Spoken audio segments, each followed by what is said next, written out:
Good afternoon everyone. आप सभी को आई होप कि मेरी आवाज क्लियर आ रही है, राइट?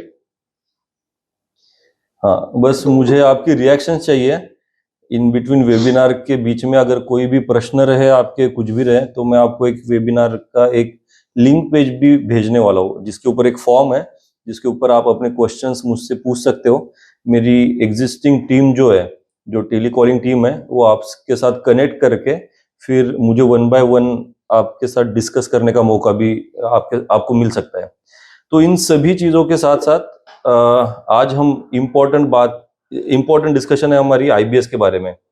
ठीक है, ये स्पेशली वेबिनार है।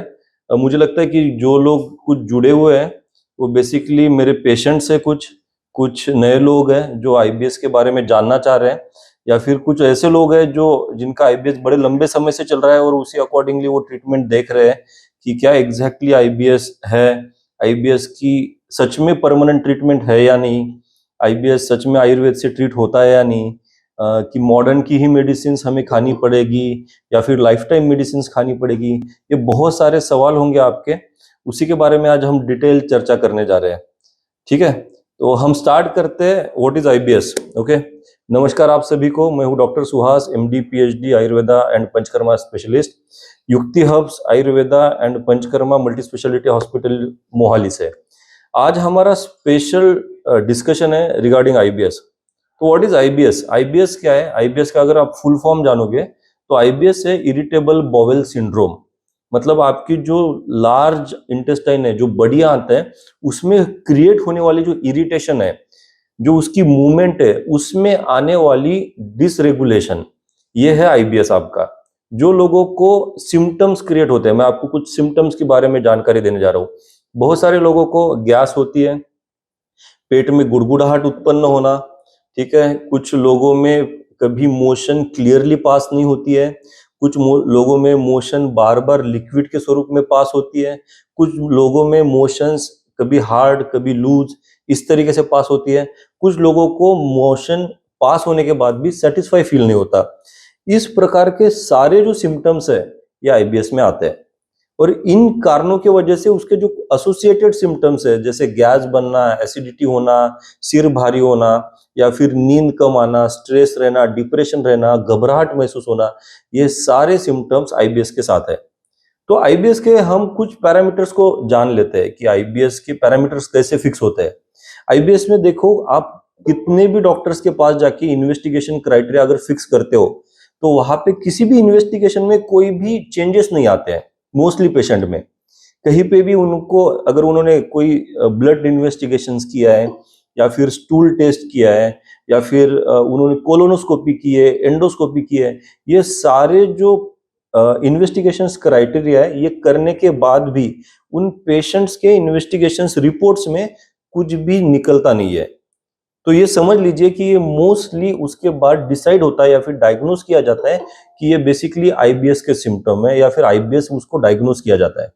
ओके, आयुर्वेद में भी इसी तरीके से जाना जाता है। अगर पेशेंट को मल्टीपल टाइम होने वाले चेंजेस और सिम्टम्स ये बड़े लंबे समय से चल रहे हैं, तो वो कंसिडर्ड हो जाता है ग्रहणी नामक व्याधि के अंतर्गत। उसको कोई लोग संग्रहणी बोलते हैं, कोई ग्रहणी के 3-4 टाइप्स के अकॉर्डिंगली बताते हैं कि ये वातज ग्रहणी है, पित्तज ग्रहणी है, कफज ग्रहणी है। वो दो दोषों का एकत्रित ग्रहणी का स्वरूप है, या फिर कुछ लोगों में तीनों भी दोष एकत्रित रहते हैं, उस प्रकार का ग्रहणी है। इस प्रकार से डिसाइड होता है। आपको जो पता है वो मैं आपको बताने जा रहा हूँ। आईबीएस के मुख्य 4 टाइप्स है, उसमें मोस्टली पेशेंट आता है 3 टाइप के साथ। एक होता है आईबीएस डायरिया, जिसको कंटिन्यूअसली डायरिया होता है, लूज मोशंस रहते हैं, खाने के बाद मोशंस आना, या फिर बार बार मोशंस आना, दिन में 4 से 5 बार मोशंस आना, उनको कुछ भी डाइजेस्ट नहीं होता, कुछ भी नहीं पचता और वो बार बार मोशन जाते हैं। वो पेशेंट आता है आईबीएस डायरिया के अंतर्गत। दूसरा पेशेंट है जो आईबीएस कॉन्स्टिपेशन का है। ये 2 प्रकार का पेशेंट है। एक पेशेंट है जिसको हार्ड स्टूल आता है, उसको स्टूल ही नहीं आता, 2-2 3-3 दिन स्टूल नहीं आता, आता है तो बहुत हार्ड स्टूल आता है। कभी कभी हार्ड स्टूल के कारण उनको फिशर क्रिएट होता है तो ब्लड भी आता है। तो एक आईबीएस कॉन्स्टिपेशन का पेशेंट है। थर्ड पेशेंट है आईबीएस मिक्स्ड, जिसमें डायरिया प्लस कॉन्स्टिपेशन ये दोनों भी चीजें रहती है। तो उसमें मोस्टली पेशेंट को कॉन्स्टिपेशन मतलब केवल हार्ड स्टूल नहीं रहता, उनका नॉर्मल भी स्टूल आता है, बट उनको फील नहीं होता है कि मुझे, मतलब उनको सेटिस्फाई फील नहीं होता है कि हाँ मेरा पेट क्लियर हुआ है। नहीं तो उनको मोस्टली डायरियाटिक स्टूल रहते हैं, मतलब लूज मोशंस रहते हैं। ये आईबीएस मिक्स्ड में आता है, जहां पे कॉन्स्टिपेशन और डायरिया ये दोनों भी कंबाइन चल रहे हैं। ठीक है, तो ये 3 मेजर आईबीएस के पेशेंट्स हैं, और ये तीनों में से हमें क्राइटेरिया फिक्स करना है कि किस व्यक्ति को किस प्रकार का आईबीएस है। तो एक ऐसा व्यक्ति रहेगा जो केवल आईबीएस डायरिया के स्वरूप में लेके आता है, तो उसके सिम्टम्स भी उसी तरीके से होते हैं। देखिए, जो व्यक्ति आईबीएस डायरिया के सिम्टम्स लेके आता है, उसके एसोसिएटेड सिम्टम्स जानिए। उनको मोस्टली उस पेशेंट्स को बहुत पहले से एक हिस्ट्री रहती है कि उनको गैस्ट्राइटिस, नहीं तो हाइपर एसिडिटी की प्रॉब्लम रहती है।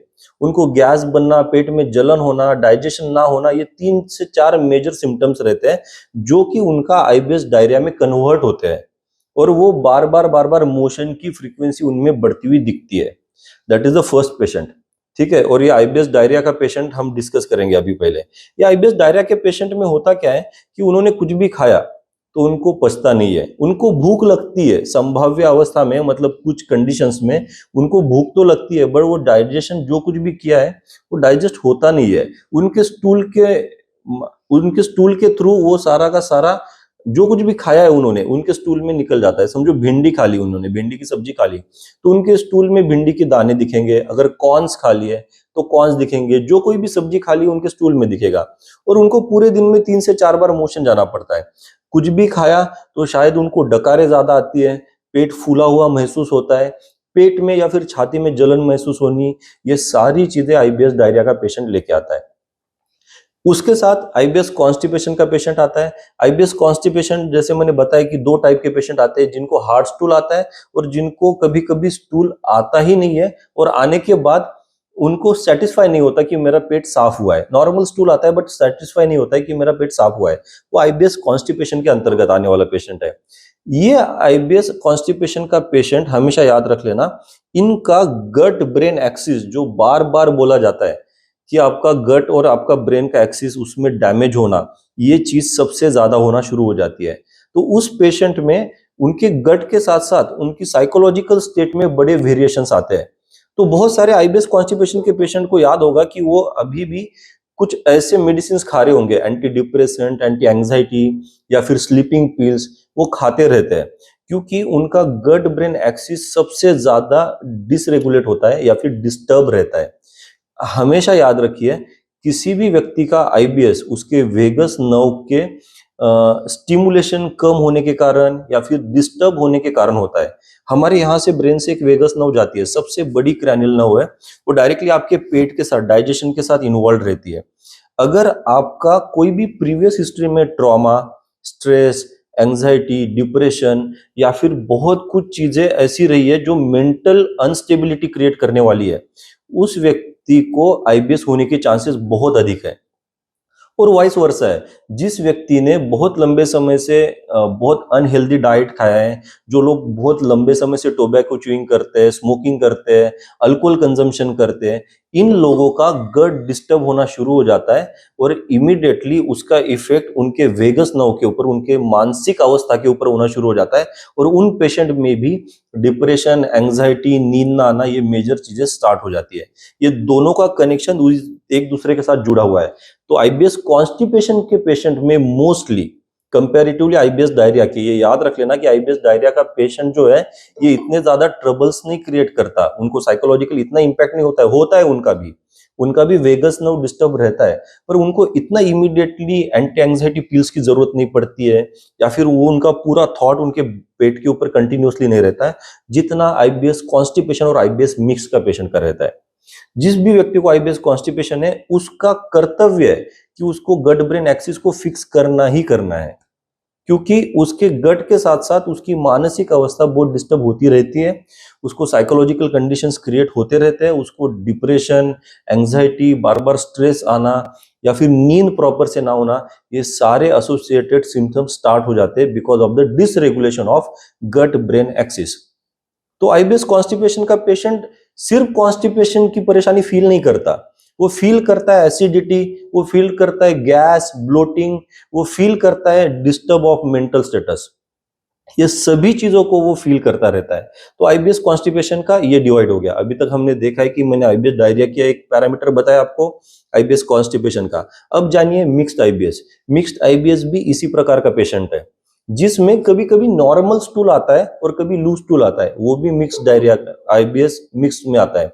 दूसरा, किसी व्यक्ति को हार्ड स्टूल आता है या फिर उसको मोशन करने के बाद सेटिस्फाई फील नहीं होता, वो कॉन्स्टिपेशन का पेशेंट। प्लस समटाइम्स उसको डायरियाटिक स्टूल आते हैं, वो डायरिया। मतलब ये दोनों भी चीजें जब हो रही है उसकी, वो आईबीएस मिक्स्ड में आता है। उसको कैसे क्राइटेरिया को कैटेगराइज करोगे आप?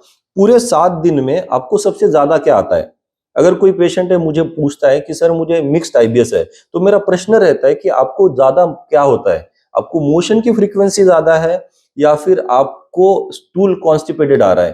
तो अगर उसने पूरे 7 दिन में बता दिया मुझे कि सर 7 दिन में मुझे लूज मोशन ज्यादा आता है और मुझे कॉन्स्टिपेशन कभी कभी होता है, 7 दिन में 2 दिन कॉन्स्टिपेशन होता है और अगले 5 दिन मुझे लूज मोशंस होते हैं, तो उस अकॉर्डिंगली उसकी मेडिकेशन चलती है।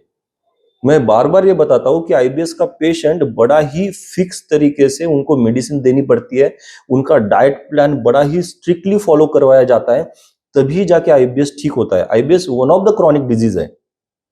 बड़े लंबे समय से आपने अपथ्य परहेज ना करने की वजह से, आपका लाइफस्टाइल, आपका डाइट अच्छा ना रखने वजह से क्रिएट होने वाली बीमारी है, जो बार बार आपके वेगस नर्व को डिस्टर्ब करती है, आपके ब्रेन को डिस्टर्ब करती है। इस वजह से आईबीएस क्रिएट होता है।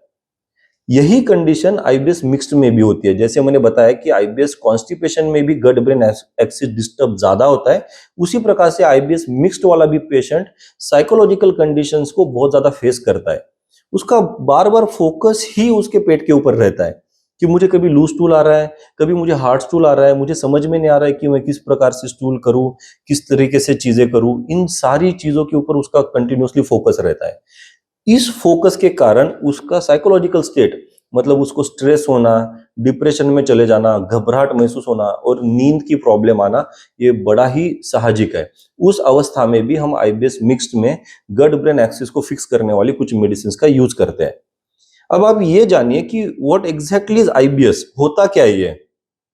आपने अन्न खाया, आपकी अन्न नलिका से चला गया, आपके स्टमक में वो डाइजेस्ट होना चाहिए। वो प्रॉपर डाइजेस्ट ना होने के कारण वो सही तरीके से गैस्ट्रिक जूसेस उसको पचा नहीं पाती है। बहुत सारी कंडीशंस में वो ना पचने के कारण वो स्मॉल इंटेस्टाइन में जाता है। स्मॉल इंटेस्टाइन में यहाँ पे दो चीजों का डिवीजन होता है। एक होता है आपके बॉडी को विटामिन सी, न्यूट्रिएंट्स प्रोवाइड करना। दूसरा होता है कि वेस्टेज पार्ट क्रिएट करके आपको प्रोवाइड करना। यहाँ पे आईबीएस की डिस्टर्बेंस क्रिएट होना शुरू हो जाती है स्मॉल इंटेस्टाइन में, मतलब आपकी छोटी आंत में। वो ट्रैवल हुआ हुआ स्टूल आपकी जाती है लार्ज इंटेस्टाइन में, मतलब बड़ी आंतों में। ये बड़ी आंतों में होता क्या है, आपकी जो पेरिस्टाल्टिक मूवमेंट है, आते ऐसे छोटे छोटे छोटे मूवमेंट करके स्टूल को पास करके नीचे करवाती है और स्टूल पास करवाती है। उसमें कंस्ट्रिक्शंस क्रिएट होते हैं। वो जो मूवमेंट है वो बड़ा डिस्टर्ब वे से चलती रहती है, बिकॉज ऑफ आपके वेगस नर्व उस तरीके से काम नहीं करता आपके दिमाग से आने वाला, बिकॉज आपकी डाइट इतना सही नहीं है, उसके वजह से भी वो इम्पैक्टेड रहता है। तो वो डिस्टर्ब होती रहती है। इस डिस्टर्ब होने के कारण आपका स्टूल सही तरीके से पास नहीं होता। इस कंडीशन में दो अवस्थाएं क्रिएट होती है। जो आपकी बड़ी आंत है उसके ऊपर एक लेयर रहता है, उसको बोलते हैं म्यूकोजल लेयर। उसकी कैपेसिटी रहती है पानी अब्सॉर्ब करने की। जो वेस्ट पार्ट तैयार हुआ ना, आपका स्टूल तैयार हुआ, उसकी कैपेसिटी होती है पानी अब्सॉर्ब करने की। अगर उसने पानी अब्सॉर्ब नहीं किया तो वो डायरियाटिक स्टूल होता है, मतलब लूज स्टूल बाहर निकल जाता है। अगर उसने नहीं किया, बहुत ही पूरा का पूरा पानी अब्सॉर्ब कर लिया, तो हार्ड स्टूल रहता है। वो हार्ड स्टूल मतलब गाढ़ा स्टूल आपके इंटेस्टाइन में, लार्ज इंटेस्टाइन में वहीं पे फंसा हुआ रहता है। तो जिसके कारण आपका स्टूल पूरी तरीके से पेरिस्टाल्टिक मूवमेंट होने के बाद भी पास नहीं होता। और जिन लोगों का वेगस नर्व, जिनका जो नर्व है वहां पे डिस्टर्ब ज्यादा है, जिनकी गट ब्रेन एक्सिस खराब है, उन लोगों में तो बहुत ज्यादा डिफिकल्ट होता है। इस वजह से उन लोगों को बड़े लंबे समय से आईबीएस के सिम्टम्स चल रहे रहते हैं। मतलब उन्होंने एक एक साल भी मेडिसिन खाई है, तभी भी उनको प्रॉब्लम लगती है। उनको लगता है कि मेरा ठीक ही नहीं हो रहा है, मेडिसिन खाओ फिर भी ठीक नहीं हो रहा, कुछ भी करो फिर भी ठीक नहीं हो रहा, या फिर मेडिसिन खाने के बाद कुछ समय तक ठीक हो रहा है, उसके बाद ठीक नहीं हो रहा है। ये मेजर चीजें उनको फेस करने को, मतलब फेस करते हैं वो लोग। उनमें होता क्या है, वो पेरिस्टाल्टिक मूवमेंट बहुत जकड़ जाती है, बड़े लंबे समय से वो डिस्टर्ब माइंड के साथ चलते रहते हैं या फिर लाइफस्टाइल के साथ चलते रहते हैं, इसके वजह से वो डिस्टर्ब हो जाती है। आईबीएस का हर एक पेशेंट डिफरेंट है। हर एक पेशेंट डिफरेंट है, इधर वो आईबीएस डायरिया का हो, आईबीएस कॉन्स्टिपेशन का हो या फिर मिक्स्ड आईबीएस हो, सारे पेशेंट डिफरेंट है, क्योंकि उनकी लाइफस्टाइल, उनका डाइट, उनका स्ट्रेस लेवल हर एक व्यक्ति का डिफरेंट है। उसी के अकॉर्डिंगली उनका जो गट है वो डैमेज होने के परसेंटेज डिफरेंट है। किसी का 20% डैमेज है, किसी का 40% डैमेज है, किसी का 60% डैमेज है। इन सभी डैमेज को आपके डाइट, लाइफस्टाइल, आयुर्वेदिक मेडिसिन और medications, Ayurvedic medicine means medications और मेडिटेशन मतलब ब्रेन को रिलैक्स करने वाली, इन सभी चीजों का हमें यूज करना पड़ता है उस पेशेंट को परमानेंटली आईबीएस से ठीक करने के लिए। देखिए, आप एक डॉक्टर के पास चले गए और उन्होंने आपको ना एंटी डिप्रेसेंट मेडिसिन दे दी, या फिर आपको गैस्ट्रिक जूसेस ठीक रखने के लिए पैंटॉप, रेबेप्रोजोल ऐसी कोई मेडिसिन दे दी कि हाँ आपको डाइजेशन हो, आपको डकारे ना आए, गैस ना आए। वो सारा का सारा खेल टेम्पररी है, सारा का सारा खेल टेम्पररी है। उससे बिल्कुल भी आपको लंबे समय तक रिजल्ट नहीं मिलेगा अनटिल एंड अनलेस आपका गट ब्रेन ये एक्सिस प्रॉपर तरीके से फिक्स हो। उसके लिए हमें ब्रेन, आपकी मानसिक अवस्था भी ठीक करने की आवश्यकता है, उसके साथ साथ आपका गट हीलिंग प्रोसेस भी करने की आवश्यकता है, तभी जाके आईबीएस परमानेंट ठीक होता है। ये हो गया मेडिसिनल कॉम्बिनेशन। उसके साथ डाइट, लाइफस्टाइल और मेडिटेशन, ये 3 मेजर चीजें उसके साथ साथ चलती है। अभी तक मैंने आपको व्हाट इज आईबीएस, आईबीएस होता क्या है, इसके बारे में बताया, उसकी पैथोलॉजी बताई कि वो एग्जैक्टली कैसे कैसे काम करता है हमारे शरीर में, आपके क्राइटेरियाज बताए कि आईबीएस डायरिया का पेशेंट कैसे अपने आप को जाने, आईबीएस कॉन्स्टिपेशन का पेशेंट कैसे अपने आप को जाने, आईबीएस मिक्स का पेशेंट कैसे अपने आप को जाने। ये सारे सिम्टम्स से वो व्यक्ति अपने आप को जान पाता है कि हाँ बेसिकली मुझे ये सिम्टम्स है और इनके अंडर मैं आईबीएस में जाना जाता हूँ। आप किसी भी डॉक्टर के पास जाओ, ठीक है, अगर वो आयुर्वेदिक डॉक्टर के पास आता है, वो सिम्टम्स के बलबूते पे, उसके मंथ्स मतलब ड्यूरेशन के बलबूते पे डिसाइड करता है कि इसको ग्रहणी नामक व्याधि है, इसको संग्रहणी है, ग्रहणी है, जो कुछ भी उसके शब्द है, वो बीमारी है, वो डिसाइड कर लेगा। एलोपैथी डॉक्टर के पास जाओगे, वो 50 इन्वेस्टिगेशंस करेंगे और डिसाइड करेंगे कि आपको आईबीएस है। हर एक का डायग्नोस्टिक क्राइटेरिया डिफरेंट डिफरेंट तरीके से है। एक रोम 4 नाम का क्राइटेरिया है, ये आप सभी लोग सुनिए। अगर किसी व्यक्ति को 6 महीने से ज्यादा, बार बार बता रहा हूं, अगर किसी भी व्यक्ति को 6 महीने से ज्यादा हर वीक में अगर 3 दिन ऐसे सिम्टम्स आते हैं जिसमें किसी व्यक्ति को डायरिया ही हो रहा है, किसी व्यक्ति को कॉन्स्टिपेशन ही हो रहा है, किसी व्यक्ति को डायरिया प्लस कॉन्स्टिपेशन हो रहा है, वो अंडर आईबीएस के आता है। मैं फिर से एक बार दोहराता हूं, अगर किसी भी व्यक्ति को 6 महीने से ज्यादा ये सिम्टम्स आ रहे हैं जिसमें केवल डायरिया है, केवल कॉन्स्टिपेशन है या फिर डायरिया प्लस कॉन्स्टिपेशन ये दोनों भी है, वो पेशेंट आईबीएस के अंडर आता है। तो वो आईबीएस कॉन्स्टिपेशन, आईबीएस डायरिया और मिक्स्ड आईबीएस, इन तीनों क्राइटेरिया में डिवाइड होता है और उस प्रकार से वो चलता है। मैं इसी के साथ साथ आपको कुछ और डिटेल बताने जा रहा हूँ, ठीक है। मेरी रिक्वेस्ट है आप सभी से, आप अपना जो म्यूट करके रखिए अपने मोबाइल पे, लैपटॉप पे, जहां पे भी देख रहे हो आप, सो दैट आप बार बार डिस्टर्ब ना हो, ठीक है। मैं आपको बताता हूँ, जो ये क्राइटेरिया है, ये क्राइटेरिया आपको डिसाइड करवाते हैं कि आप किस किस पैरामीटर्स में आ रहे हो और किस प्रकार की आपकी डाइट, लाइफस्टाइल या फिर ट्रीटमेंट होनी चाहिए। अगर मेरे पास कोई डायरिया का पेशेंट आता है तो मैं उसी अकॉर्डिंगली डिसाइड करता हूँ। जैसे मैंने बताया कि डायरिया का पेशेंट में साइकोलॉजिकल इम्पैक्ट इतना नहीं रहता, फिर भी हमें कुछ मेडिसिन का यूज करना पड़ता है उनके गट ब्रेन एक्सिस को फिक्स करने के लिए। कॉन्स्टिपेशन में उससे ज्यादा रहता है, मिक्स्ड में उससे ज्यादा रहता है, मतलब ये ग्रेडेशन है। आईबीएस डायरिया में इतना ही रहेगा, आईबीएस कॉन्स्टिपेशन में इतना होगा, आईबीएस मिक्स्ड में इतना ज्यादा रहेगा। तो जो कुछ भी आपका डायग्नोसिस है कि आप डायरिया में आ रहे हो, कॉन्स्टिपेशन आ रहे हो, मिक्स्ड में, उसके अकॉर्डिंगली आपकी आयुर्वेदिक ट्रीटमेंट स्टार्ट हो जाती है। तो अगर हम अभी बात करें आयुर्वेदिक ट्रीटमेंट की, अभी हम उसके बारे में डिटेल जानकारी लेते हैं। अभी तक हमने जान लिया था कि व्हाट इज आईबीएस, आईबीएस क्या है, किस प्रकार से आईबीएस क्रिएट हो रहा है, किन किन कारणों की वजह से आईबीएस हो रहा है, आईबीएस के क्राइटेरियाज मतलब आईबीएस कॉन्स्टिपेशन, डायरिया, मिक्स्ड, इनमें क्या क्या सिम्टम्स आते हैं, और अगर वो 6 महीने से ज्यादा किसी व्यक्ति को आते हैं तो डायग्नोसिस मेथड के अनुसार वो आईबीएस का पेशेंट है, ये जाना जाता है। ओके। अगर उस पेशेंट में आईबीएस के साथ साथ bleeding, multiple time, multiple motions आते हैं, तो उनको कोलोनोस्कोपी या फिर फीकल कैलप्रोटेक्टिन नाम का एक इन्वेस्टिगेशन क्राइटेरिया ये करने की जरूरत है, क्योंकि वो आईबीएस और आईबीडी मतलब इन्फ्लामेटरी बाउल डिजीज, इन दोनों को रूल आउट करने के लिए हमारे लिए आसान हो जाता है। अगर केवल मोशन की ही डिफिकल्टी आ रही है या फिर उसके साथ साथ कुछ सिम्टम्स, एसोसिएटेड सिम्टम्स आ रहे हैं, तो हमें 6 महीने के क्राइटेरिया के ऊपर समझ में आता है कि वो पेशेंट केवल आईबीएस का है, वो आईबीडी का भी नहीं है। हमें कोई इन्वेस्टिगेशन करने की भी जरूरत नहीं पड़ती उस पेशेंट की कंडीशन में। अब बात करते हैं आयुर्वेदिक ट्रीटमेंट। अब हर एक व्यक्ति को एक प्रश्न पड़ता रहता है कंटिन्यूअसली कि सर आईबीएस परमानेंट ट्रीट नहीं होता, ये हमें बहुत सारे डॉक्टर्स ने बताया है कि सर आईबीएस कभी परमानेंट ट्रीट नहीं होता है, कि आपको लाइफ टाइम कोई anti depressant, anti anxiety medicine खानी ही पड़ती है, या फिर आपको लाइफ टाइम कुछ ना कुछ गैस्ट्रिक जूसेस को रेगुलेट करने वाली पैंटॉप वगैरह जो गैस की मेडिसिन से वो खानी ही पड़ती है। ये सभी का क्वेश्चन रहा है कि सर कभी ठीक ही नहीं होता है। मेरे पास कभी भी पेशेंट कंसल्टेशन के लिए आते हैं तो मुझे यही प्रश्न पूछते हैं कि सर ये ठीक होगा भी या नहीं। तो मैं आपको एक स्पष्ट बता देता हूं, आयुर्वेद में एक गृहिणी नामक पूरा व्याधि का एक चैप्टर है, और ये गृहिणी का ही कोरिलेशन है आईबीएस मॉडर्न साइंस में। और वो गृहिणी पूर्णतः ठीक हो सकती है अगर उस व्यक्ति की डाइट, लाइफस्टाइल, आयुर्वेदिक मेडिसिन और समटाइम्स उस व्यक्ति को अगर पंचकर्मा करने की जरूरत पड़ी, तो इन सभी का अगर एकत्रितकरण किया जाए तो उस पेशेंट का आईबीएस पूर्णतः ठीक हो सकता है। मैं आपको बार बार बता देता हूं कि अगर आपके किसी भी डॉक्टर ने आपको बोला है कि आईबीएस पूरी तरीके से ठीक नहीं होता, तो आप ये बात जान लीजिए आईबीएस पूरी तरीके से ठीक होता है। उसके पैटर्न्स है, उसके 100% पैटर्न्स है। मैंने जैसे पहले भी बताया कि आईबीएस के ग्रेडेशंस है। किसी व्यक्ति के लाइफस्टाइल और डाइट में 20% खराबी है तो उसके आईबीएस के सिम्टम्स 20% ही दिखेंगे।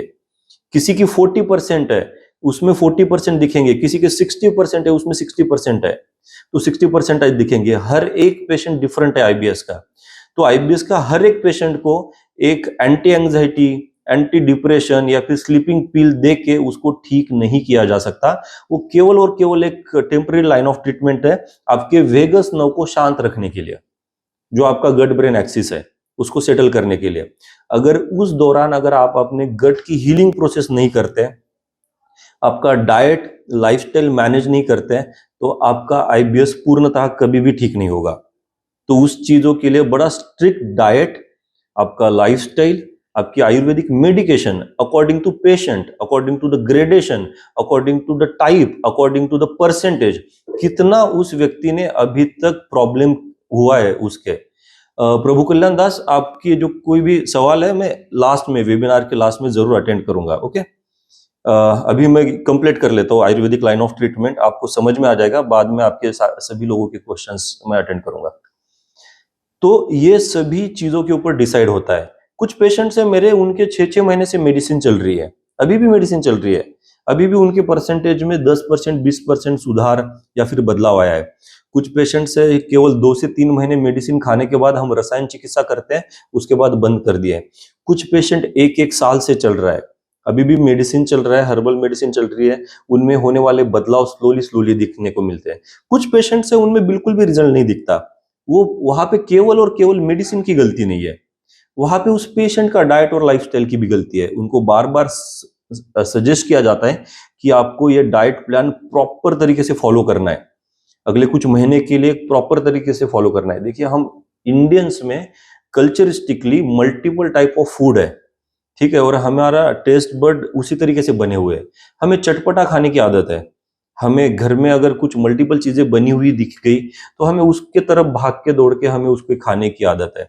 उसके कारण होता क्या है कि घर में 4 लोगों में से अगर आपको आईबीएस है, बाकी 3 लोगों को आईबीएस नहीं है ना, उन 3 लोगों में कोई फर्क नहीं पड़ेगा, पर आपको जरूर पड़ेगा, क्योंकि आप उस व्याधि से, उस डिजीज से परेशान हो। ठीक है, तो आपका diet is the first line of treatment. हम आयुर्वेदिक ट्रीटमेंट की बात करते हैं तो मैं आपको डाइटरी पैटर्न, उसका लाइफस्टाइल, आयुर्वेदिक मेडिकेशन और पंचकर्मा, इन तीनों को पैटर्न वाइज बताता हूं। तो हम पहले बात करते हैं उनके डाइट की। आईबीएस डायरिया, आईबीएस कॉन्स्टिपेशन और मिक्स्ड आईबीएस, इन तीनों का भी डाइटरी पैटर्न बहुत डिफरेंट है, बहुत ही डिफरेंट तरीके से चलता है। और उस पेशेंट की एज, उस पेशेंट की वो कंसिस्टेंसी कितनी ज्यादा डिफरेंट है, उसकी फ्रीक्वेंसी ऑफ मोशन कैसी है, वो कितना ज्यादा ट्रबल फेस कर रहा है या फिर कितना परेशान है, उस अकॉर्डिंगली उसका डाइट डिसाइड होता है। आईबीएस का हर पेशेंट बोलता है कि सर मेरा वजन कम हो रहा है। क्यों? क्योंकि उनका डाइजेस्टिव पैटर्न ही डिस्टर्ब है। तो हम जब उनकी डाइटरी पैटर्न को फिक्स करते हैं तो इसका मतलब ये है कि उनका जो अग्नि है, उनका डाइजेस्टिव फायर है, जितना पचा सकता है उसी अकॉर्डिंगली हम उनको देते हैं मेडिसिन। तो आयुर्वेदिक डाइटरी पैटर्न में मेजरली ये कुछ चीजें आती है, जैसे आपका डाइट चल रहा है, ठीक है, उसमें आईबीएस डायरिया का पेशेंट है, उसमें कुछ बहुत ही हल्की फूड का इस्तेमाल होता है, उसमें मेनली कार्बोहाइड्रेट्स का इस्तेमाल करने के लिए बता देता हूं मैं। जैसे मैं बोल देता हूं उनको कि आप आलू का इस्तेमाल ज्यादा करो, आप चावल का इस्तेमाल ज्यादा करो। आप एक तो क्राइटेरिया फिक्स रख लेना कि कोई भी आईबीएस का पेशेंट है, आईबीएस डायरिया, कॉन्स्टिपेशन और मिक्स, इन तीनों को भी डेयरी प्रोडक्ट्स और ग्लूटेन। सर आपकी आवाज नहीं आ रही मेरे को, आप कुछ करो इसका, आपकी आवाज नहीं आ रही सर मेरे को। ठीक है, तो इस प्रकार से हम डाइटरी पैटर्न फिक्स करना शुरू कर देते हैं। तो मैंने क्या बताया कि आईबीएस डायरिया रहे, कॉन्स्टिपेशन मिक्स्ड रहे, उन लोगों ने डेयरी प्रोडक्ट्स मतलब दूध से बने हुए सारे पदार्थ बंद करने हैं। तो कुछ लोगों का बड़ा प्रश्न रहता है कि सर दही में नहीं क्या प्रोबायोटिक्स रहते हैं, तो हमें दही खाना चाहिए क्या? कुछ लोगों को दही पचता है, बट मोस्टली आईबीएस के किसी भी पेशेंट को दही नहीं पचता। दही आयुर्वेद के अनुसार अभिसंधि माना जाता है, वो आपकी इंटेस्टाइन की जो मोबिलिटी है, मूवमेंट है, उसको डिस्टर्ब करने में इंपैक्ट करती है। तो इस वजह से आईबीएस के पेशेंट में दही भी नहीं चलेगा। केवल और केवल एक पदार्थ है जो आईबीएस का पेशेंट ले सकता है, वो है छाछ, तक्र, फ्रेशली प्रिपेयर्ड बटर मिल्क। ठीक है, तो आपका जो डाइटरी पैटर्न है उसमें आपको ये चीजें फिक्स करनी है कि आपको कोई भी डेयरी प्रोडक्ट नहीं लेना है, केवल छाछ के अलावा। और वो भी छाछ भी आप समझ के लेना स्टार्ट करना, क्योंकि कुछ पेशेंट में फ्रेशली प्रिपेयर्ड बटर मिल्क भी इंपैक्ट करती है because of the dairy product. मैं आपको एक स्पष्ट कर देता हूँ। तो इन सभी में डाइटरी पैटर्न के लिए विशेष ध्यान दीजिए प्लीज। अगर आपके पास पेन पेंसिल कुछ होगा तो प्लीज लिख लीजिए। आईबीएस डायरिया, कॉन्स्टिपेशन और आईबीएस मिक्स्ड, इन तीनों भी पेशेंट को डेयरी प्रोडक्ट और ग्लूटेन से बनी हुई पदार्थ बड़े अवॉइड करने पड़ते हैं। मैं स्ट्रिक्टली उनको गेहूं के लिए मनाही कर देता हूँ, या फिर गेहूं से बने हुए पदार्थ उनको स्ट्रिक्टली मना कर देता हूँ। साथ ही साथ डेयरी प्रोडक्ट्स में कोई भी डेयरी प्रोडक्ट नहीं चलेगा एक्सेप्ट छाछ या फिर फ्रेशली प्रिपेयर्ड बटर मिल्क। वो व्यक्ति छाछ ले सकता है, और वो छाछ बनाने का भी आपको मैं आज तरीका बताने जा रहा हूँ। ये छाछ बनाने का तरीका कैसा है कि उस छाछ में पानी की मात्रा ज्यादा होनी चाहिए।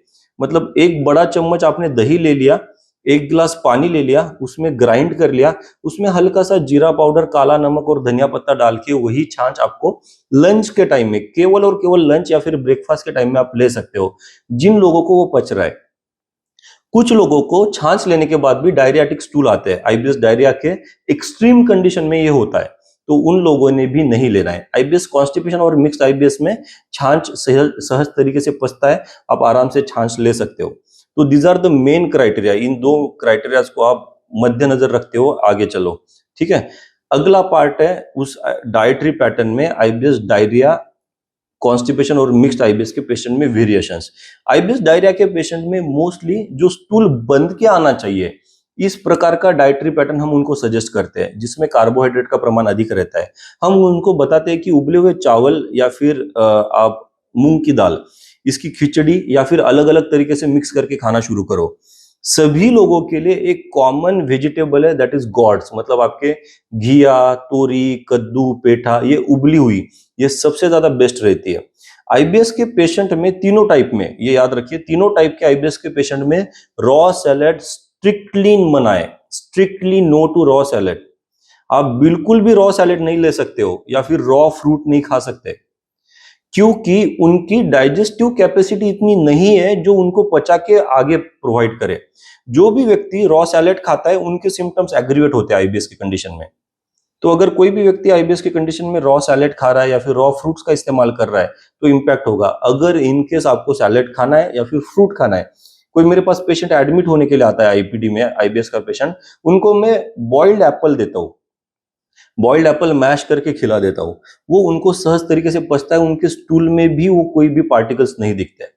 तो आईबीएस के तीनों टाइप में भी रॉ सैलेड सख्त मनाही है। तो आईबीएस के तीनों टाइप में ना खाने वाली चीजों में पहला आता है स्पाइसेस, दूसरा आता है डेयरी प्रोडक्ट, तीसरा आता है ग्लूटेन के पदार्थ मतलब गेहूं से बने हुए पदार्थ, चौथा आता है रॉ सैलेड्स। ये स्ट्रिक्टली नो है आईबीएस डायरिया में हम कार्बोहाइड्रेट्स का इस्तेमाल करते हैं, आईबीएस कॉन्स्टिपेशन में हम फाइबर्स का इस्तेमाल करते हैं, और मिक्स्ड आईबीएस में उस पेशेंट की ग्रेडेशन और परसेंटेज कितनी ज्यादा एग्रीवेटेड है उसके अकॉर्डिंग डिसाइड करके पर्सनलाइज्ड डाइट प्लान प्रोवाइड करते हैं। हालांकि हम डायरिया और कॉन्स्टिपेशन में पर्सनलाइज्ड डाइट प्लान प्रोवाइड करते हैं उन पेशेंट की, क्योंकि हर एक व्यक्ति की, समझो आईबीएस कॉन्स्टिपेशन का पेशेंट है, कुछ पेशेंट्स में 20% ही उसके सिम्टम्स है, कुछ में 40% है, कुछ में 50% है, कुछ में 80% है, उसके अकॉर्डिंगली उनका डाइटरी पैटर्न फिक्स करते हैं। आपका डाइजेस्टिव फायर मतलब आपका अग्नि जिस तरीके से आपका अन्न पचाता है उसके ऊपर डिपेंड करता है आपका डाइटरी पैटर्न, और ये बड़े ही आयुर्वेदिक पद्धति से हम फिक्स करके उस व्यक्ति को पर्सनलाइज्ड डाइट पैटर्न दे देते हैं। That is your diet. Second है आपका लाइफस्टाइल। लाइफस्टाइल में सबसे दो मोस्ट इंपॉर्टेंट चीजें याद रखनी है तीनों टाइप के आईबीएस के पेशेंट्स ने। उनको रात्रों जागरण मतलब रात को जगना सख्त मनाइए। उनका स्लीपिंग पैटर्न होना ही चाहिए। जो व्यक्ति गट ब्रेन एक्सिस से डिस्टर्ब है, जिसका स्लीपिंग प्रॉब्लम ज्यादा है, उस पेशेंट को हम कुछ आयुर्वेदिक मेडिसिन देते हैं। बहुत सारे पेशेंट को मैंने ब्राह्मी वटी दी होगी, वो आपके ब्रेन को संतुलित रखने के लिए, ब्रेन को स्टेबल रखने के लिए। बहुत सारे पेशेंट्स को कभी ब्रेन सीवियर का इस्तेमाल किया होगा मैंने, कभी अश्वगंधा का इस्तेमाल किया होगा, कभी ब्राह्मी कैप्सूल का इस्तेमाल किया होगा, ये आपके ब्रेन को संतुलित रखने के लिए या फिर नींद लाने के लिए। कुछ पेशेंट में मुझे सर्पगंधा घनवटी का भी इस्तेमाल करना पड़ता है उनको नींद अच्छे से लेके आने के लिए। तो जिन भी पेशेंट की ये मेडिकेशन चल रही है, ये स्पेशली उनके गट ब्रेन एक्सिस को फिक्स करने के लिए, इनके ब्रेन को शांत रखने के लिए, वेगस नर्व की स्टिमुलेशन के लिए, वेगस नर्व की डिस्टर्बेंस कम करने के लिए दी गई है। तो इस कंडीशन में हम 100% उस पेशेंट को देंगे ही देंगे। तो आपके लाइफस्टाइल में पहला चीज है कि आपको रात को जगना नहीं है, आपकी दिन में होने वाली दिनचर्या फॉलो होनी चाहिए। आईबीएस के पेशेंट में जो बार बार बताया जाता है पेशेंट कि सर मेरा वजन कम हो रहा है, वजन कम हो रहा है, वजन कम हो रहा है, मैं उनको स्पष्ट तरीके से बताता हूं, आप योगासन का इस्तेमाल कीजिए। आप एक सूर्य नमस्कार से स्टार्ट कीजिए, एक सूर्य नमस्कार से स्टार्ट कीजिए। जो लोग थोड़ी सी ताकत महसूस करते हैं वो आप वर्कआउट में, जिम में जा सकते हो, थोड़े से स्मॉल वेट के डंबल्स उठा के उससे एक्सरसाइज कर सकते हो। घर में अगर आप रनिंग कर पाओ, साइकिलिंग कर पाओ, वॉक कर पाओ, जो भी जितना भी हो सके उतना अमाउंट में व्यायाम करना चाहिए आईबीएस के पेशेंट में, जो कि उनके डाइजेस्टिव फायर को मतलब अग्नि को एग्रीवेट करता है और उनकी भूख बढ़ जाती है। जितनी आपकी डाइजेस्टिव फायर बेटर है उतना आप आईबीएस के सिम्टम से दूर हो। जैसे मैंने बताया था कि आपने अन्न खाया है वो पहले जाएगा आपके अन्न नलिका से आमाशय में, आपके पेट में। जो स्टमक का एरिया है ना वो अगर व्यवस्थित है आपका, ठीक है, तो आपकी सारी आगे की जो प्रोसेस होने वाली है वो अच्छी होने वाली है। तो जितनी आपकी ताकत है उस अकॉर्डिंगली आपको वो खाना है, आपको व्यायाम जरूर करना है, आपको रात का जगना बंद करना है, ठीक है। स्ट्रेस रिलेटेड कोई भी चीज है, मेरा एक बड़ा स्पष्ट लाइन रहता है कि remove drama from your life. कोई भी स्ट्रेस रिलेटेड वर्क है, कोई भी स्ट्रेस रिलेटेड आपकी लाइफ में चीजें चल रही है, उसको जिस भी तरीके से आप टैकल कर सकते हो उसको टैकल करना चाहिए, जो आपके वेगस नर्व को शांत रखेगा, आपके ब्रेन को शांत रखेगा।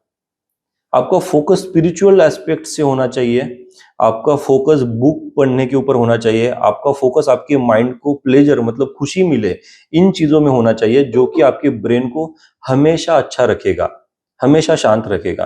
तो लाइफस्टाइल में मेजरली आने वाली पहली चीज है रात को जगना नहीं है। दूसरी चीज है व्यायाम जरूर करना अपनी अपनी शरीर की अवस्था के अनुसार।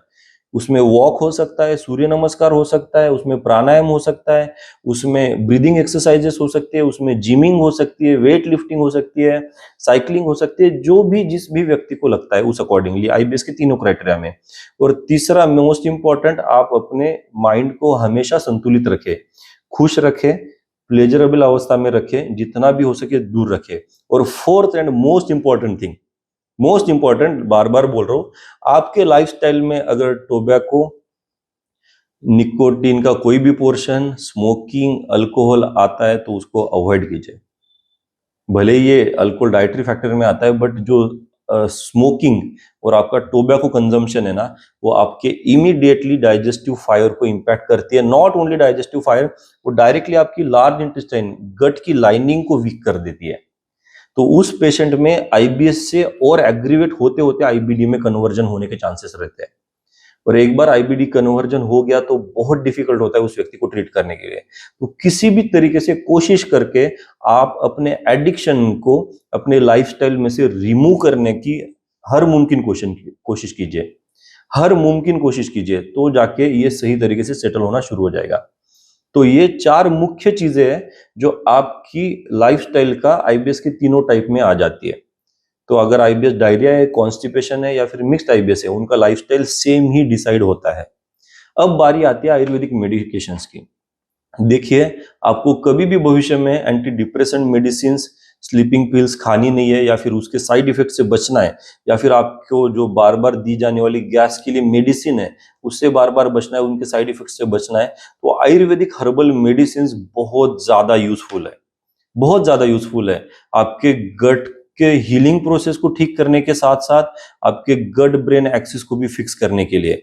जब आपका गट ब्रेन एक्सिस फिक्स हो जाता है तो आपकी हीलिंग बहुत फास्ट हो जाती है। तो इन दोनों को अलाइंड करना हमारे हाथ में है। आपका 50% पोर्शन, आपका 50% पोर्शन हम आईबीएस के क्राइटेरियाज के अकॉर्डिंगली फिक्स कर रहे हैं, आपके डाइट, आपकी लाइफस्टाइल, आयुर्वेदिक मेडिकेशन के साथ साथ।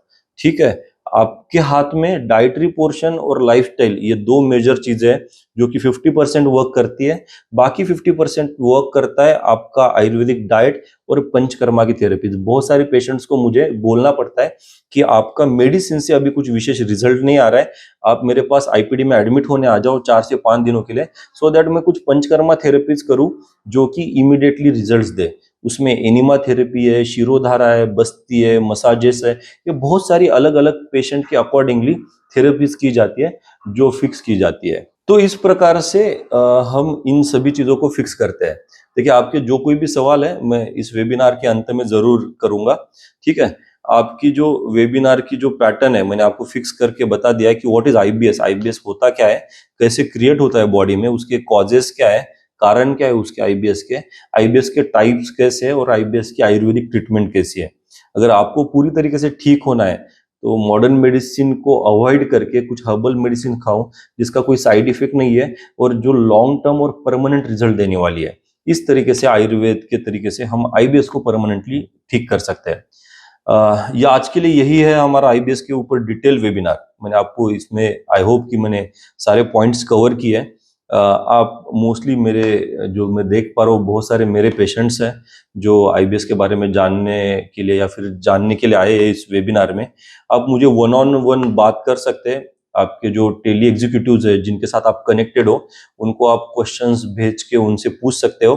मैं आपको एक वेबिनार का फीडबैक फॉर्म भी भेज रहा हूँ आपको कि ये वेबिनार कैसा लगा और उसमें आपके क्या क्या सवाल है उसके बारे में डिटेल जानकारी जाने के लिए। हम इस वेबिनार में भी 1-2 लोगों के सवाल जरूर लेंगे। किसी के सवाल है तो आप पूछ सकते हो मुझे इसके अलावा। हाँ राकेश जी बताइए, मैं आपको थोड़ा सा अनम्यूट कर लेता हूँ, आप अपने आप को अनम्यूट कीजिए प्लीज। हाँ बताइए। हाँ बताइए राकेश जी, कैसा रहा वेबिनार, आपको समझ में आया? आपका वेबिनार मेरे को बहुत अच्छा लगा, आपकी इन्फॉर्मेशन मेरे को मिला, आपकी इन्फॉर्मेशन अच्छा लगा।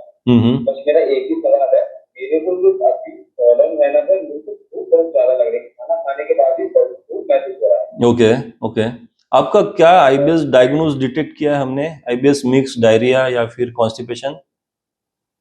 अब कॉन्स्टिपेशन मेरे को बिफोर 15 ईयर से है, तो 15 साल से, तो मैं चूरन या एक्साइटिव या कोई टैबलेट लेके पेट साफ करता हूं, सुबह मेरे को मोशन का फील नहीं होता, और अभी पिछले 25 से 30 दिन से मेरे को भूख बहुत ज्यादा लग रहा है। ओके, खाना खाने के बाद भी महसूस होता है, पेट दर्द हो रहा था, पेट दर्द हो रहा है। ओके चलो, मैं राकेश जी का सवाल का आंसर दे देता हूँ। देखिए, बहुत सारे लोगों में ना ये चीज होती होगी, जैसे मैंने बताया कि मोस्टली आईबीएस, डायरिया, कॉन्स्टिपेशन और मिक्स्ड में हर एक का डाइजेस्टिव फायर डिफरेंट डिफरेंट है, उनकी भूख की कैपेसिटी और टेंडेंसी बहुत डिफरेंट है। अभी जैसा राकेश जी का आईबीएस कॉन्स्टिपेशन हमने डायग्नोज किया है, फिर भी उनको बहुत भूख लगती है। मोस्टली क्या होता है, आईबीएस कॉन्स्टिपेशन के पेशेंट में भूख इतना विशेष लगती नहीं है क्योंकि उनका खाया हुआ जो कुछ भी है वो पास ही नहीं हुआ है पूरी तरीके से। बट कुछ पेशेंट की कंडीशंस ऐसी हो जाती है जिसमें वो डाइटरी पैटर्न बहुत कम मात्रा में लेना शुरू कर देते हैं और उसी के साथ साथ उनकी जो मेडिसिन ना एक्टिवली वर्क करना स्टार्ट करती है, उन पेशेंट में गैस्ट्रिक जूसेस बहुत स्टार्ट हो जाते हैं। कुछ पेशेंट को IBS constipation in between life में स्टार्ट हो जाती है, मतलब उनके 30, मतलब वो 32 ईयर के, 34 ईयर के, उस कंडीशन में स्टार्ट होती है। उनका बचपन जो देखा जाए तो देखा जाता है कि वो बहुत खाना खाते थे उस टाइम पे। उस पेशेंट की कंडीशन में ना आईबीएस कॉन्स्टिपेशन रहे, मिक्स्ड रहे, डायरिया रहे, उस पेशेंट का अग्नि हमेशा अच्छा रहता है, उसको कंसिस्टेंट भूख लगी हुई रहती है। तो राकेश जी, कितनी भी भूख रहे, हमारा एक रूल है कि आपको कितना भी भूख लगे, उस भूख की अवस्था में आपको आपके पेट का 1/4 भाग खाली छोड़ना है। मतलब अगर आपको 3 रोटियों की भूख है तो आपको केवल 2 रोटी खानी है, 1 रोटी की भूख रखने देनी है, क्योंकि आपके गैस्ट्रिक जूसेस वहां पे आ जाएंगे और अच्छे से पचा के उसको नॉर्मल तरीके से नीचे करवाएंगे। तो ये सारी चीजें मोस्टली इंपॉर्टेंट है। ठीक है, तो जितना भी आपको भूख लग रहा है इन कंडीशन में, आई होप कि आपका कॉन्स्टिपेशन स्लोली स्लोली ठीक होता होगा। उस कंडीशन में आपको अगर डाइजेस्टिव फायर आपका बूस्ट हो रहा है, एक्टिवेट हो रहा है, तो आपको हमेशा से थोड़ी मात्रा में अन्न का सेवन करना है। और वो अन्न का सेवन तब तक करना है जब तक आपको आपके सिम्टम्स में होने वाले बदलाव नॉर्मल नहीं लगते। जब आपकी रसायन चिकित्सा में एक पार्ट तो भूल गया आपको बताने के लिए कि आईबीएस के बहुत सारे पेशेंट्स में हम, जब आईबीएस खत्म होता है या मिक्स्ड हो, डायरिया हो, कॉन्स्टिपेशन हो, 1 महीना रसायन चिकित्सा चलाते हैं। उसको बोलते हैं हम अपुनरुद्भव चिकित्सा, मतलब जो पेशेंट में रिकरेंसी ना हो, उस पेशेंट के लिए बनने वाली वो ट्रीटमेंट है। ठीक है, वो आईबीएस ठीक तो हो गया, फिर से ना हो उसके लिए करने वाली हम 1 महीने की ट्रीटमेंट देते हैं, जिससे पेशेंट में बड़े अच्छे रिजल्ट्स आते हैं और लॉन्ग टर्म रिजल्ट्स आते हैं। देखिए, मैं एक बात बताता हूँ, बड़े स्पष्ट तरीके से बताता हूँ। अगर आपके या फिर मैं कितना भी स्वस्थ हूँ, कोई भी व्यक्ति आपके आजू बाजू में स्वस्थ दिख रहा है, हेल्दी दिख रहा है ना, उसने अपनी लाइफस्टाइल और डाइट में गड़बड़ी की ना, तो उसको भविष्य में कोई ना कोई तो बीमारी होगी। आईबीएस नहीं होगी तो उसको डायबिटीज होगा, उसकी हार्ट की बीमारी होगी, सिर की बीमारी होगी, कुछ ना कुछ होगी। तो आपका डाइट और लाइफस्टाइल बहुत मायने रखता है। अगर मैं भी गड़बड़ करूं उसमें तो भी उसमें प्रॉब्लम क्रिएट होती है। ठीक है, तो आपका जो कुछ भी डाइजेस्टिव फायर एक्टिवेट हुआ है उसकी वजह से आपको ज्यादा भूख लग रही है, उस कंडीशन में आपको अल्प मात्रा में ही खाना खाना है जब तक आपका आईबीएस पूर्णतः ठीक ना हो। ठीक है राकेश जी, हाँ बोलिए। सर मैंने ना अभी अपना एब्डोमेन, कोलोनोस्कोपी, एंडोस्कोपी सब कुछ टेस्ट करा लिया। सब कुछ पॉजिटिव है, सब कुछ हो गया, इवन अपना ब्लड शुगर, थायराइड सब कुछ। बट एक ये है कि मेरे को खून प्रेशर ही नहीं बनता, एंड दूसरा मेरा पेट वीकनेस बहुत महसूस हो रही है। वो हो जाएगा राकेश जी। मुझे ऐसा लग रहा है कि अंदर ही कुछ तो एकदम समझ बॉडी में लग ही नहीं रहा। देखिए, सिम्टम्स सारे के सारे आईबीएस कॉन्स्टिपेशन के आपके हैं। ठीक है, आपका डाइजेस्टिव पैटर्न ठीक तो है, मतलब भूख लग रही है, जो स्मॉल इंटेस्टाइन में आपका विटामिन ये पोर्शन डिवाइड होता है ना, वहां पे कुछ गड़बड़ाहट आ रही है। इसके कारण है ना, वो स्टूल अच्छे से फॉर्म नहीं हो रहा है और पास भी नहीं हो रहा है। इसको हम आसानी से आयुर्वेदिक मेडिसिन से फिक्स कर देंगे। आपको आपका जो डाइट और लाइफस्टाइल मैंने अभी बताई है उसको आपको फॉलो करना है, वो आपका 50% बीमारी दूर रखेगा। ठीक है, बाकी हम मेडिसिन के साथ इसको ट्रीट करेंगे। ठीक है, अगला क्वेश्चन लेते हैं हम सलीम जी का। सलीम जी बताइए प्लीज। सलीम जी मेरे पेशेंट ही है, सलीम जी को भी मैंने डायग्नोस करके आईबीएस की ट्रीटमेंट चल रही है। सलीम जी में भी बड़े अच्छे रिजल्ट चल रहे हैं, है ना सलीम जी? आप बताइए सलीम जी, क्या प्रॉब्लम है? हाँ सर, मेरा तो मैं जैसे मेरे आपको 10 दिन के आसपास जो हुए हैं अभी ट्रीटमेंट स्टार्ट किए हुए, तो अभी मुझे जो ट्रीटमेंट में ले रहा हूँ उसमें मुझे इम्प्रूवमेंट लग रहा है। मेरा एक सवाल ये था कि जैसे अगर हम उसमें जो मेडिसिन ले रहे हैं, जैसे हम लोग इससे पहले जो कॉन्स्टिपेशन में किसी तरह के लेक्सेटिव वो सब चीजें हमने इस्तेमाल की और अभी भी जैसे एक रोज आउट आपने की थी, तो क्या ये जैसे दवाइयाँ आपने जैसे अभी भी 2 महीने मुझे ट्रीटमेंट को फॉलो करना है, तो क्या इन चीजों की हमें आदत रहेगी कि ये जो चीज है वो हमें हमेशा लेना रहेगी? ये देखिए, एक तो बड़ा अच्छा सवाल पूछा है सलीम जी ने। ठीक है सलीम जी, मैं आपको एक बात बताता हूँ। अगर किसी भी व्यक्ति का आईबीएस की कंडीशन बहुत एक्सट्रीम है, उसके लेने का शायद 1 से 2 साल भी वो मेडिसिन लेने की जरूरत पड़ सकती है और ये कोई भी साइड इफेक्ट नहीं देगी। That is the first thing. Second thing, मैंने जैसे आपको बताया, अगर आपकी सिम्टम सारे ठीक हो गए, उसके बाद मैं 1 महीने का रसायन चिकित्सा करूंगा, उसके बाद आपको कोई भी मेडिसिन लेने की जरूरत नहीं पड़ेगी। That is the best thing in Ayurveda. Ayurveda में सबसे बेस्ट चीज क्या है कि आपको ऐसा कंटिन्यूअसली लाइफ लॉन्ग मेडिसिन लेने की जरूरत नहीं पड़ती है। इवन दो मैं आपको स्पष्ट करता हूं कि जो आईबीएस की कंडीशन रहे या फिर कोई भी बीमारी रहे, उसमें अगर कोई भी व्यक्ति बहुत लंबे समय से भी आयुर्वेदिक मेडिसिन खा रहा है, उसके भी साइड इफेक्ट्स आते हैं। तो हमें कुछ समय बाद उनकी मेडिसिन बंद करनी होती है, उनके सिम्टम्स को मद्देनजर रखते हुए या फिर उनके परसेंटेज को मद्देनजर रखते हुए कि हाँ अब इनका ठीक हुआ है। अगर कुछ पेशेंट में मुझे 90% भी ठीक लगता है ना, तो उसमें मैं रसायन चिकित्सा करके उनकी मेडिसिन बंद कर देता हूँ। अगर उनका 10% भी बचता है तो भी मैं उनको बता देता हूँ कि केवल आप डाइट और लाइफस्टाइल से इसको मॉडिफाई कर लो, ये आराम से सेटल होता जाएगा। ठीक है, इस प्रकार से ये slowly slowly slowly slowly settle होगा और आपको लॉन्ग टर्म मेडिसिन नहीं खाने की जरूरत पड़ेगी सलीम जी। ठीक है। दूसरा एक सवाल था कि ये जो कोई हम लोग जो डाइटरी में हमने चीजें देखी कि नो डेयरी प्रोडक्ट है या नो ग्लूटेन है, इस तरह की जो चीजें हैं, तो ये भी जो हमारा मतलब बीमारी का पीरियड तक रहती है या ये एक लाइफ लॉन्ग? नहीं सलीम जी, कैसा है, बड़ा आसान तरीके से इसको टैकल कर सकते हैं। देखिए हमें ने क्या, कुछ बीमारी हुई है तो उस बीमारी को ना हमें ठीक कर लिया, ठीक करने के बाद क्या होता है, हमें कुछ खाने की इच्छा होती है ना, तो उस खाने का पोर्शन होता है कि समझो अगर मुझे गेहूं के तरफ जाना है तो हम गेहूं जरूर स्टार्ट करते हैं, उस पेशेंट के डेयरी प्रोडक्ट जरूर स्टार्ट करते हैं अगर उसको सिम्टम फिर से ना एग्रीवेट हो रहे हैं। तो उस पेशेंट में अगर हमने गेहूं स्टार्ट कर दिया तो हम उसको बताते हैं कि वंस इन अ वीक लेना स्टार्ट कर दो। ठीक है, डेयरी प्रोडक्ट कभी लेना है तो वंस इन अ वीक, जैसे चीट मील होता है ना कि आपको हफ्ते में एक बार चीटिंग करने के लिए कुछ मिलता है, उस तरीके से वंस इन अ वीक लेना स्टार्ट कर दो। उससे आपको एनालाइज हो जाएगा कि हाँ मुझे इतना इम्पैक्ट नहीं पड़ रहा है, तो मैं हफ्ते में 2 बार करके देखता हूँ, हफ्ते में 3 बार करके देखता हूँ। समझो हफ्ते में 4 बार करने के बाद मुझे कुछ थोड़ा गड़बड़ लग रही है स्टूल में। मोस्टली आप सभी जो लोग है ना, इतने समय से आईबीएस के बारे में इतनी डिटेल जानकारी ले चुके होते हैं ना कि आपको खुद को पता लग जाता है कि मुझे ये खाने की वजह से दिक्कत हो रही है, तो आदमी खुद से ठीक होने लगता है। मैंने आईबीएस का बहुत सारा पेशेंट खुद से एक्सपीरियंस किया है कि वो खुद ही बताता है कि सर ये डाइट मेरा मुझे पचता है सर, इसके अलावा मुझे कुछ भी नहीं पचता। तो मुझे उसको डाइट प्लान देने की जरूरत नहीं पड़ती, मुझे लगता है कि अरे मतलब बड़े लंबे समय से आईबीएस फेस कर रहे हो आप, तो आप यही डाइट के साथ रहो। ठीक है, तो स्लोली स्लोली हम डाइट के ऊपर आएंगे, जरूर आएंगे नॉर्मल डाइट के ऊपर, जितना पचेगा उतना। ठीक है। सर एक लास्ट था कि जैसे मैंने मेरी प्रॉब्लम के टाइम पे एक चीज डिस्कशन जो सर मुझे गैस बहुत बनती थी, तो मुझे की वजह से हाँ जी, हाँ जी, हाँ जी। थोड़ा क्या फंसती है। तो अभी भी ऐसा कभी कभी होता है कि मतलब अभी तो जैसे मोशन ठीक हो रहा है, सब हो रहा है, बट जैसे दिन भर में यहाँ पे लगता है कि यहाँ से तो ठीक है, तो यहाँ थोड़ा सा प्रेस करना पड़ता है। राइट तो इस राइट तरह की राइट। चीज होती है, तो इसका भी क्या धीरे धीरे हाँ सलीम जी, हम मेडिसिन में ने क्या वेरिएशंस करेंगे। कुछ मेडिसिन है टिपिकली गैस के लिए बनी हुई है, वही हम इस्तेमाल करेंगे। मेजर जो पॉजिटिव फैक्टर है या फिर जो मेजर सिम्टम है ना, उसको टैकल करना हमारा पहला कर्तव्य है।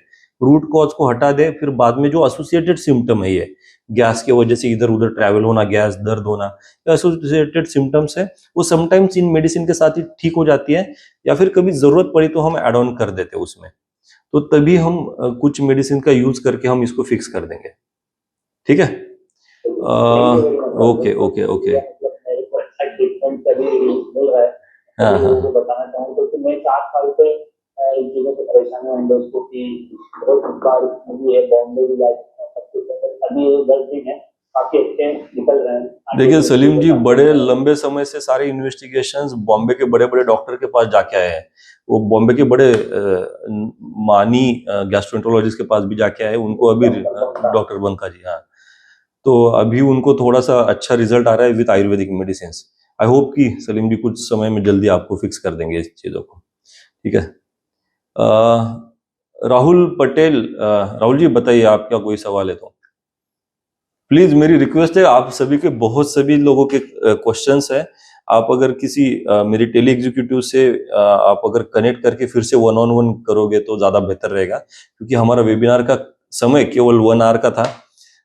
हम मोर देन 1 आवर नहीं रह सकते, कुछ कंसल्टेशंस भी है और पेशेंट्स भी है, उनको भी अटेंड करना है।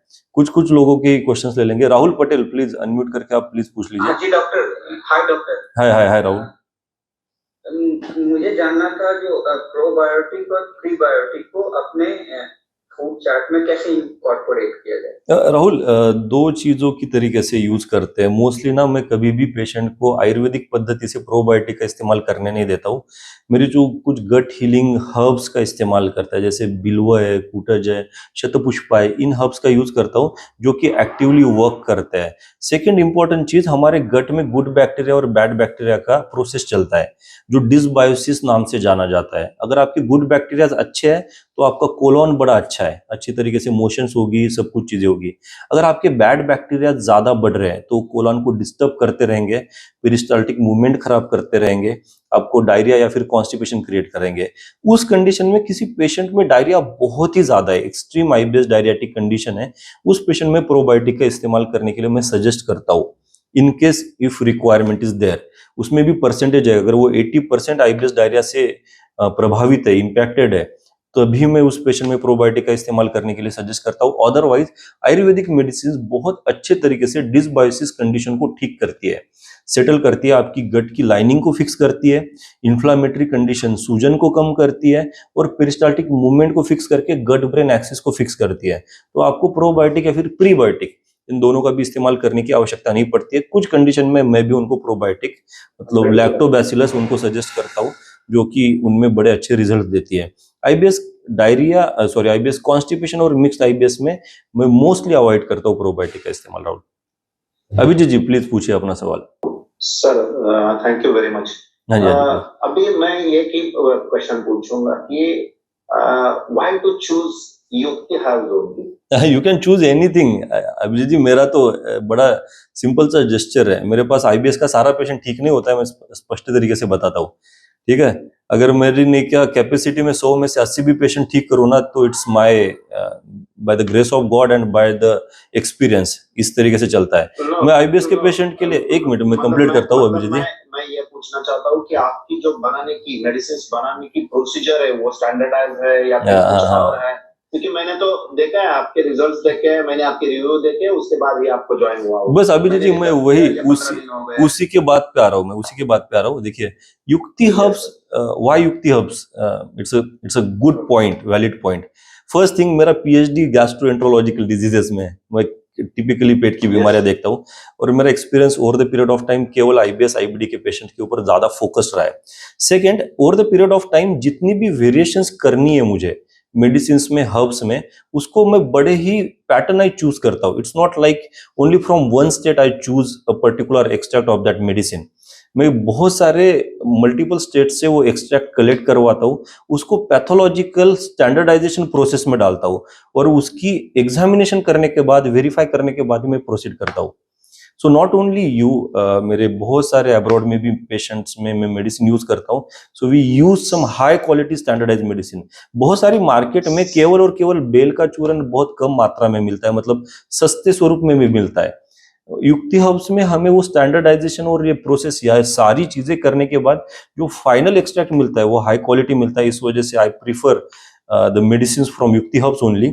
समटाइम्स कभी पेशेंट को जरूरत पड़ती है तो मैं उनको बताता भी हूँ कि आप लोकल फार्मेसी से ये मेडिसिन मिलेगी, इसी पर्टिकुलर कंपनी की मिलेगी, प्लीज आप वहां से ले लीजिए।